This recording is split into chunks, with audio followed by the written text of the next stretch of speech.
At Healthcare Partners Medical Group, our mission is to provide the highest quality of healthcare to each and every patient. With 5 locations in Pahrump, we are local doctors you know and trust. We want to thank you for choosing us. Quality care starts here. International gold buyers are back at the Pahrump Nugget this Friday, Saturday, and Sunday, the 19th through the 21st from 10 a.m. to 5 p.m. Meet one of the biggest gold and coin dealers in the Northeast. Bring your unwanted gold, silver, platinum, jewelry, diamonds, watches, coin collections, and even broken jewelry. Come to the Pahrump Nugget and deal with an honest company that is approved by the Bureau of Weights and Measures. They have $1 million in cash to spend, so come on down. That's Friday, Saturday, and Sunday from 10 to 5 at the Pahrump Nugget. News 46 is brought to you by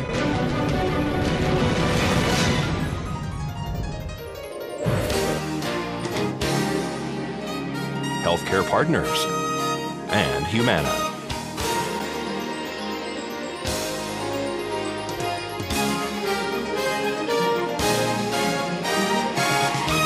Tonight on News 46, another marijuana grow house is busted. And 2 separate single vehicle accidents in the same area. And 3 are arrested for assault with a deadly weapon. News 46 starts now. You're watching KPVM News 46 with Rick Vale and Rhonda Van Winkle. Local coverage from Deanna O'Donnell and news across Nevada with Janet Eric. News 46. Local coverage you can count on.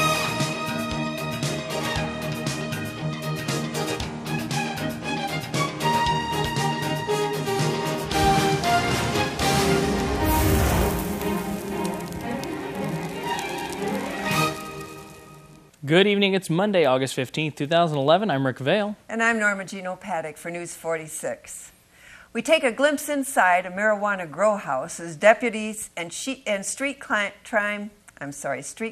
units bust a sophisticated grower that has even built a tunnel to move between his residence and to his grow house. Deanna O'Donnell reports now. One man was taken into custody in Lincoln, Nebraska for having over 30 pounds of marijuana on him. His ties came back to a residence here in Pahrump on Wilber Street off of Blag near Gamebird. Nye County Sheriff's deputies and street crime units were able to gain access to this home. The Nye County Sheriff's Department allowed our cameras into the large stick-built home on Wilber Street off Blag near Gamebird to see the bust shortly after they secured the scene. What deputies and detectives found is over 100 pounds of processed marijuana and hundreds of live plants in various stages of growth. Truckloads of evidence were hauled away by sheriff's deputies. Hazmat was called into the scene to clean up. Deputies displayed the evidence, which were stored in plastic containers and large bags. Upon approaching the house, the odor of marijuana was extremely strong. The homeowners, whose name has not been released at this point, has built an elaborate tunnel so that he could go from his residence safely into the grow room without neighbors watching. He also had an automatic gate and walls and fence slatting around the property as well for privacy. The man who was captured in Lincoln, Nebraska for having approximately 30 pounds of marijuana on him came back to a residence on Wilber Street here in Pahrump.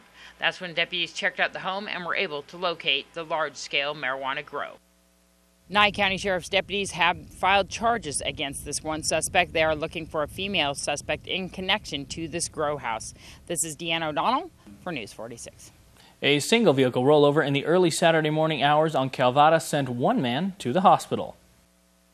A single vehicle rollover early Saturday morning just after 12:30 in the Calvada I required Pahrump Valley Fire and Rescue and Nye County Sheriff's deputies to respond to the scene. Originally reported that the driver and only occupant had been ejected from the vehicle, which sustained heavy impact and rested on its side.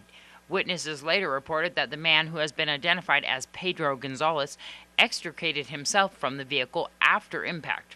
The vehicle had destroyed part of the curbing in the Calvada I and also took out the street sign before careening into the grass area of the I. Paramedics loaded the victim for transport. He was taken to Desert View Hospital to be treated for his injuries. Nye County Sheriff's deputies are investigating this accident, which they suspect may be alcohol-related. This is Deanna O'Donnell for News 46.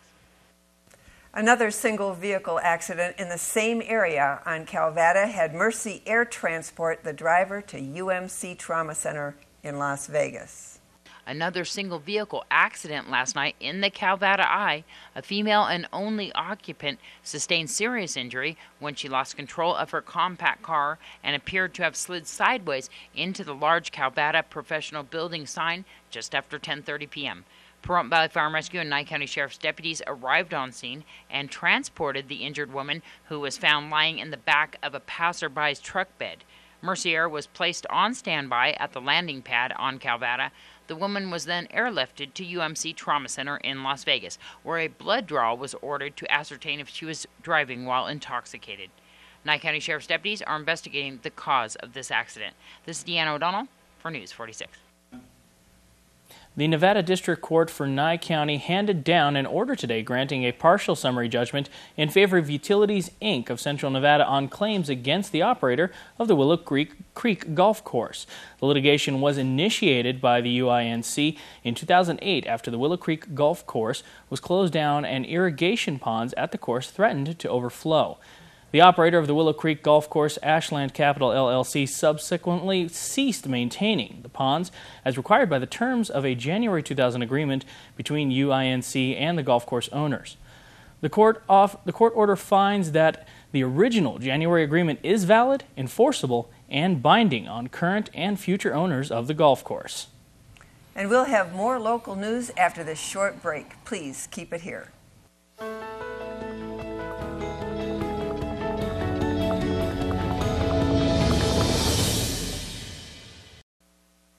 News 46 is also brought to you by Southwest Medical Associates. Look for news about their latest healthcare center opening soon in your neighborhood. Southwest Medical Associates. Now that's powerful medicine. Welcome back to News 46. The Board of Examiners today approved a request for more than $500,000 from a legislative contingency fund to pay the counties for the cost of the September 13th special election in the 2nd Congressional District. The board, made up of Governor Brian Sandoval, Attorney General Catherine Cortez Masto, and Secretary of State Ross Miller, approved the $539,000 request, which will be considered August 31st by the Legislature's Interim Finance Committee. And 3 have been taken into custody following an alleged assault with a deadly weapon. On Saturday, Nye County Sheriff's Office deputies and detectives were called to Maverick's gas station on the corner of Highway 160 and Homestead for a report of a person brandishing or pointing a gun at another person. Upon arrival, an investigation was conducted and the following was determined. 2 customers had stopped at one of the pumps and were fueling their car up when a second car pulled up behind them, occupied by Marcus Genry, age 26, and his girlfriend Tamara Long, age 28. The 2 parties became involved in a verbal altercation, which first resulted in Tamara Long allegedly hitting one of the other customers. Marcus Genry then allegedly brandished a handgun and waved it around in a threatening way, while apparently challenging the other customer to a fight. When deputies made contact with Genry, he did not have a gun in his possession and denied that he ever had one on him. When the store's video surveillance video footage was viewed, however, it was discovered that Genry handed a black handgun to someone else right after the altercation occurred and just before deputies arrived at the scene. The male who was handed the gun and subsequently left with it was later apprehended and identified as James Richardson, Genry's stepfather. The handgun was subsequently recovered from Richardson's home, pending further investigation. During the investigation, it was further determined that both Genry and Long were under the influence of alcohol, and that Long had in fact driven a vehicle to Mavericks just before the altercation happened. Marcus Genry, Tamara Long, and James Richardson were subsequently arrested and booked at Nye County Sheriff's Office detention, where they were being held in lieu of bail in the respective amounts of $7,548, $1,274, and $5,000. They are facing charges of drawing a deadly weapon in a threatening manner, battery, accessory to a crime, amongst other charges. This is Zach Fuentes for News 46. Well, a couple has moved into town from Montana and wants to open a business here in Pahrump. The problem is they want to do it in a residential neighborhood. The neighbors are up in arms about what type of business is being proposed. Nye County Commissioner Gary Hollis is championing their cause. They're trying to start a business. Mm-hmm. They're trying to get a CUP, conditional use permit, to have a kennel. Commercial kennel. Commercial kennel. And this person just moved into town from Montana? Yeah, A week ago Saturday, they started moving all their stuff in. And they're already operating right now, aren't they? You said that you saw something on the website about them and that they're already selling dogs from their home. From what I understand, yes, it's on the website. Anybody can look. It's J&R Pattern Pups. And right now, there's no business license, there's no kennel permit, but they are looking to hopefully open a business in a residential neighborhood. Yeah, it's true. We know that they don't have a business license for sure because we checked with the town. We did that because the people within the 600-foot circle asked us to.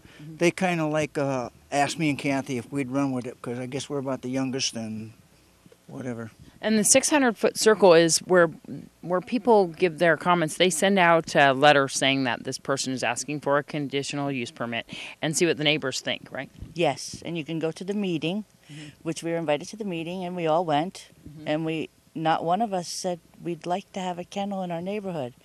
And the neighbors are very passionate about why they don't want this. Tell me some of the reasons. They don't want it because of the noise, because of the health issue, because of the smell, and they just don't want a commercial kennel in their residential area. And this person right now has over 30-something dogs already in the home, but they have some plans of having them outside as well, and we don't know what the limit would be. Is there a limit, do you know? I don't know if there's a limit. There's conditions on the conditional use permit that's approved by the planning board at the time. And she also said that she's not going to be having traffic to her house because she's going to be doing what? She's going to meet the people at designated locations to drop off the dogs. No one will come to her home to inspect the dog's residence before they buy the dog. Have we had a chance to find out about her background and her kennel history or any of her history? When we looked it up on the internet for the people within that circle, and we found that she had residence in Montana, and it looks like according to the internet, it looks like she's moved 4 times in Montana and set up business up there. And then her last resident in Montana brought her down here. Oh, wow. So when are we going to have this up on the agenda? It will be at the planning board meeting on September 14th at the Calvada I, and we would sure appreciate if anybody would show up who doesn't approve of a kennel in a neighborhood. We really would appreciate it if you show up in numbers. It would help our cause. We spoke to Regional Planning Commissioner Vicki Parker, who states that over the number of years that the RPC has seen numerous applicants for the kennels in neighborhoods, they have never had neighborhood support. On tomorrow night's newscast, we speak to the applicants for the proposed breeding facility. The over $3 million road construction project at Homestead and Highway 160 is underway.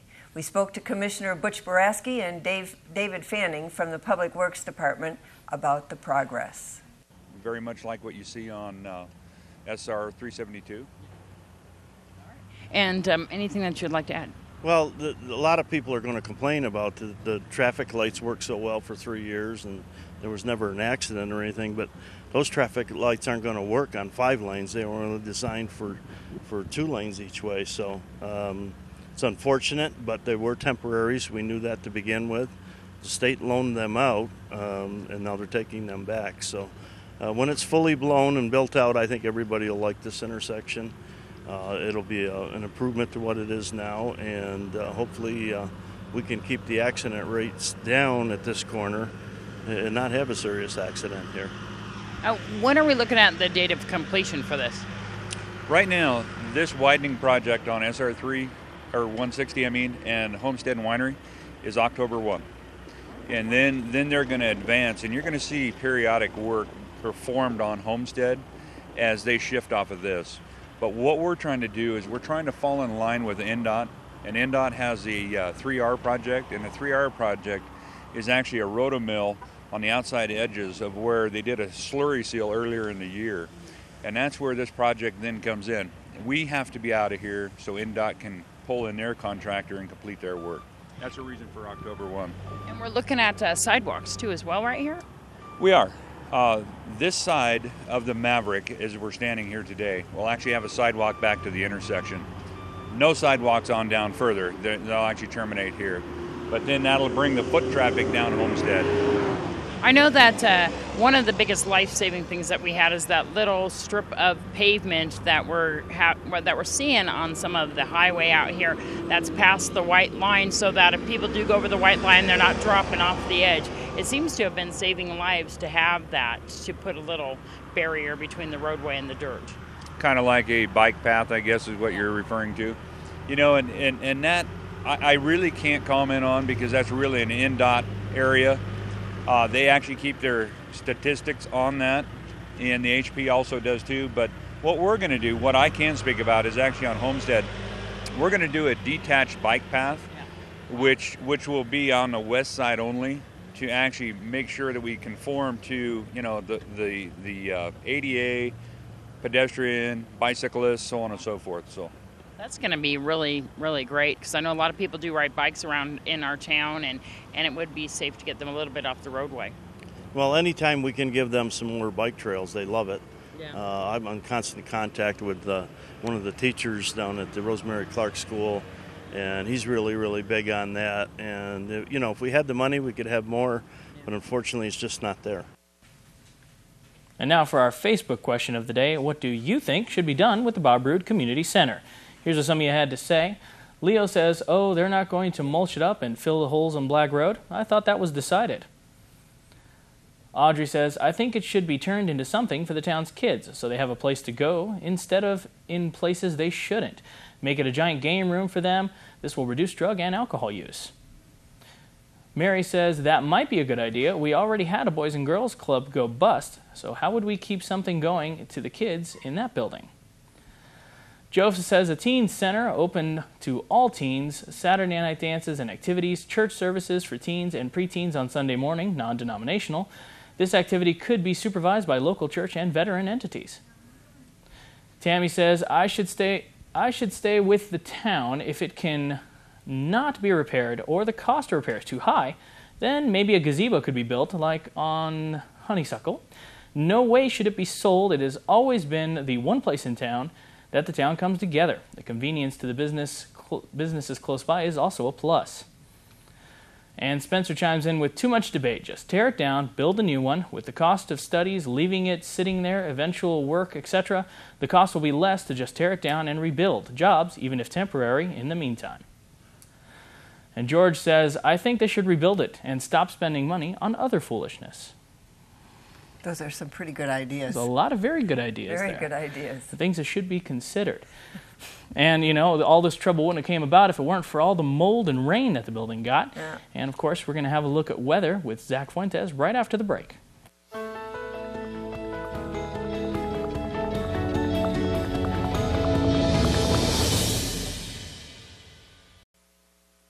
News 46 Weather is brought to you by Healthcare Partners Medical Group, with 5 locations in Pahrump. Local doctors and professional staff providing total care from infancy to seniors. News 46 Weather is also brought to you by your local dairy farmers. Dairy products are very important in maintaining a healthy body. For more information, you can visit their website at nevadadairycouncil.org. Welcome back to News 46. This weekend, we actually had some rain here in Pahrump. You can see the clouds right there in the rainbow. This is on Blagg Road on the south side of town, right before you get to Calvada. So we can see the cloudy skies that we don't have here too often, and of course the rainbow. And this is a really good one that we don't get to see very often either.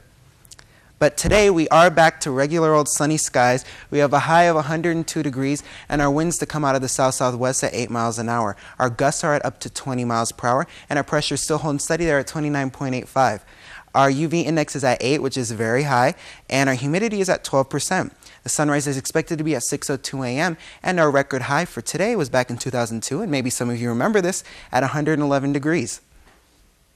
Tonight we are expecting clear skies, an overnight low of 71 degrees, and our winds to come out of the southwest at 6 miles an hour, gusts to be up to 18 miles per hour, and our humidity to be at 15%. Sunset we're looking at 7:35 p.m., and our record low was back in 1938 at 60 degrees. Tonight tomorrow, we're looking at sunny skies once again, a high of 101 degrees and a low of 77 degrees. Winds to come out of the south-southwest at 6 miles an hour, and our gusts to be at up to 19 miles per hour. Humidity is looking to be a lot lower than it was today, actually, at 9%, and our UV index is staying the same at 8, very high. Our sunrise is looking to be at 6:03 a.m. And our 7-day forecast, Wednesday, we're looking at 104 for Thursday as well. Triple digits across the board, sunny skies up until Tuesday, where we are looking to expect partly cloudy skies. Our overnight lows are in the 70s still, which is very nice at nighttime. And today's worst weather was in Belchertown, Massachusetts. That's an interesting graphic there, where it was rainy. And you know what, you can look these towns up, they are real. Back to you. Thanks, Zach. Our movie night was canceled this weekend at Ian Deutsch Memorial Park because of bad weather. This Saturday will be the next movie, which will be Cars. The movie begins at dusk and is free to all the public. And folks, be sure to stay tuned after the news for Community Viewpoint, whose guest today will be Fred Davies, a master herbalist and wellness consultant. And folks, I think it's going to do it for this edition of News 46. I'm Rick Vale. And I'm Norma Jean O'Paddock. And from everyone up here on the hill at KPVM, we wish you a safe evening, and we'll see you here again tomorrow night. Until then, good night, Prop.